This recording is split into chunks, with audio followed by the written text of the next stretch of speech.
आक्रमक झालेले आहे। भाजपच्या आंदोलकांनी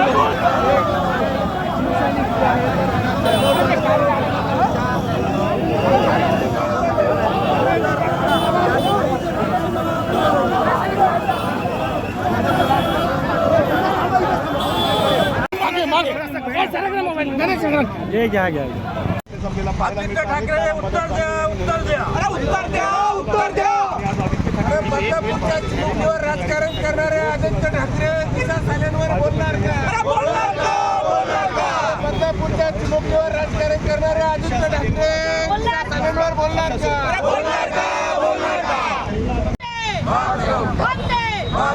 देश का नेता कैसा हो? नरेंद्र मोदी जैसा हो। देश का नेता कैसा हो? दिशा साल्यांवर बोलणार का? बोलणार का? बोलणार का? चिमुकलीवर राजकारण करणारे आदित्य ठाकरे दिशा साल्यांवर बोलणार का? बोलणार का? बोलणार का? चिमुकलीवर राजकारण करणारे आदित्य ठाकरे दिशा साल्यांवर आम्ही आंदोलन करतो, आपण तिकडे चालूयात। कशासाठी आंदोलन करताय? दर्शन नीचे पकडो। आता का बसले? खाली बस, खाली बस, खाली बस, खाली बस। भाजपच्या लोकांना ताब्यात घ्या, शिवसैनिकांना ताब्यात घ्यायचं सांगा। पोलीस म्हणतात की ताब्यात घेतलंय म्हणून कुठं घेतलं ते दिसते ना तिथं रस्त्यावर होते आता होते इथं ते आणि त्यांच्या दोन्ही कार्यकर्त्यांना ताब्यात घेतलं असं म्हणणं आहे। आधी ते भाजपचे जेवढे त्यांच्यावर कारवाई दादा, काल नरेंद्र मोदींच्या विरोधात तुम्ही आंदोलन केलं, त्याचं वचपा काढण्यासाठी भाजप सोडा हो, यांच्यात काय दम पळून गेले मस्ती हात पाठी घे ना। हे काय आमच्या लोकांना पळून गेले सगळे। तुम्ही म्हणता पळून गेले, पण आणखी दुसरीकडे म्हणता इथंच आहे म्हणून इथं बसलोय म्हणून महिलांना कसं आम्ही काय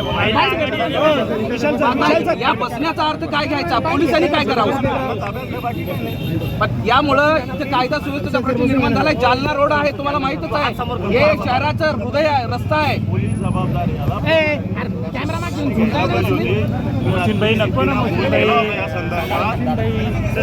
ऐकलं नाही। अरे पण तुमचे विरोधी पक्ष नेते म्हणून तुमची जबाबदारी आहे ना। प्रकरण मध्ये जनाब उद्धवजी ठाकरे आणि जनाब आदित्यजी ठाकरे ज्या पद्धतीने त्यांनी दिशा सलेनच्या हत्याकांडची कारवाई थांबवली होती, त्या विरोधात आम्ही इकडे आंदोलन करत आहोत। आम्ही सगळेजण इकडे जमून, सर्व महिला, सर्व पदाधिकारी जमून त्या दोघांचा इकडे जोरदार निषेध करणार आहोत। काय असं म्हणता येईल काल महाविकास आघाडीने केले म्हणून महाविकास आघाडी फक्त नाटक करते। आम्हाला खऱ्या अर्थानं महिलेचं सुरक्षा महत्वाची असल्यामुळे आम्ही आंदोलन करीत आहोत। ज्यावेळेस मुख्यमंत्री उद्धव ठाकरे होते आणि आदित्य ठाकरे मंत्री होते, त्यांच्या काळामध्ये दिशा सालन प्रकरण घडलं आणि यांनी ते दाबून टाकलेलं आहे। ते प्रकाराविषयी आम्ही जबाब विचारण्यासाठी आलो। खरंच यांना जर माता भगिनीविषयी प्रेम असेल आणि माता भगिनीविषयी जर त्यांना आंदोलन करायचे असेल तर त्यांनी दिशा सालन प्रकरणात सर्वप्रथम बोललं पाहिजे। या उद्देशाने आम्ही भारतीय जनता पार्टीच्या वतीने या ठिकाणी त्यांना जबाब विचारण्यासाठी आलेलो आहोत। आणि काल पण समजा उद्धव आदित्य ठाकरे येऊन गेलेले तेव्हा आंदोलन केलं नाही, पण काल पंतप्रधान यांच्या वेळी आंदोलन केलं म्हणून हे बघा, प्रामुख्याने आपण समजून घ्या, काल पंतप्रधान नरेंद्रजी मोदी इकडे होते का? एअरपोर्टला 5 मिनिटं होते, एअरपोर्टवरनं गेले। त्यांच्याकडनं जे काल आंदोलन जे काय झालं असं तुम्ही म्हणत आहात, ते काय आंदोलन, तो ड्रामा होता, तो ड्रामा होता। त्यांना कुठे आतमध्ये तिकडे युद्धलं नाही। अहो, कोणी रस्त्यावर जात असेल, त्याचा रस्ता अडवून त्याला आंदोलन म्हणतात। कोणी विमानतळावर जात असेल आणि 4 किलोमीटर दूर तुम्ही उभं राहून जर घोषणाबाजी करत असाल, त्याला आंदोलन म्हणणार का तुम्ही? आणि कशा विरोधात आंदोलन आहे? मोदीजींनी 3 तलाक हा आणला, 3 तलाकचा जो कायदा रद्द केला त्याच्याबद्दल आंदोलन आहे का? जे लाडकी बहीण योजनेमध्ये आज लाखोच्या संख्येने महिलांना जे लाभ मिळत आहे त्याच्या विरोधात आंदोलन आहे। त्यांचं आंदोलन हे नौटंकी होती, ड्रामा होता। परंतु जे मागच्या 2 वर्षापूर्वी घडलेलं आहे आणि जे प्रकरण दाबण्यात आलं होतं त्या प्रकरणाला जे आहे आज पुन्हा एकदा इकडे उघडलं पाहिजे.